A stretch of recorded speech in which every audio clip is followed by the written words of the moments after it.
Welcome to all of you.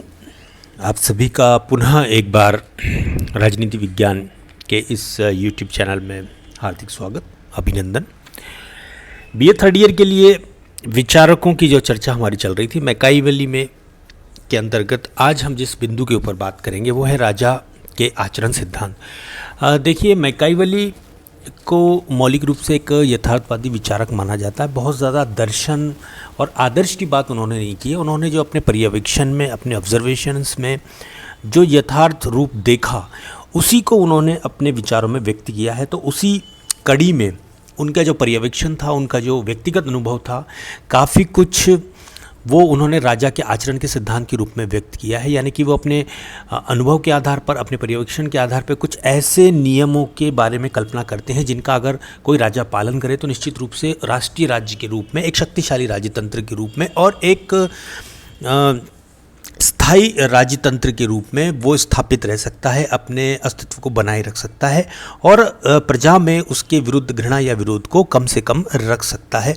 तो इस आधार पर एक राज्य के स्थायित्व के दृष्टिकोण से और शांति और सुरक्षा के दृष्टिकोण से यहाँ पर मैकाइवेली ने राजा के लिए कुछ आचरण के सिद्धांतों का प्रतिपादन किया है, जिसकी जानकारी हम इस वीडियो व्याख्यान में लेने की कोशिश करेंगे।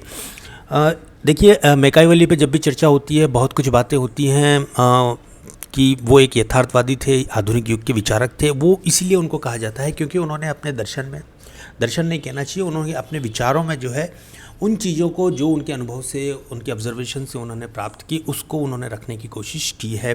तो कहीं ना कहीं कई बार वो नैतिकता की सीमा का उल्लंघन भी कर जाते हैं, परंतु ये उस युग का यथार्थ था, उस युग की सच्चाई थी। तो इसमें किसी भी तरह से उनको आलोचना की जाना उचित प्रतीत नहीं होता। तो आज के इस वीडियो व्याख्यान में हम लोग राजा के आचरण के जो सिद्धांत मैकाइवेली के द्वारा प्रस्तुत किए गए हैं उनकी जानकारी लेंगे, क्योंकि मैकाइवेली का उद्देश्य एक तात्कालिक इटली को एक शक्तिशाली राष्ट्रीय राज्य के रूप में संगठित करना था। तो कहीं ना कहीं उनका विचारों में ये बात उभर कर आती है कि राजा को ऐसे कौन से कार्य करने चाहिए और ऐसे कौन से कार्य नहीं करने चाहिए जो कि एक राज्य के स्थायित्व के लिए, राष्ट्रीय राज्य के रूप में शक्तिशाली एकीकरण के लिए वो बाधक सिद्ध हो सकते हैं। तो कहीं ना कहीं ये सारी बातें उनके राजा के आचरण के सिद्धांत में हमें देखने को मिलती है।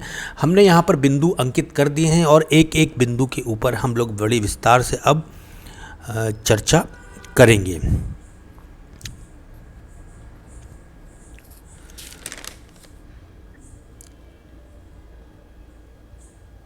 देखते हैं।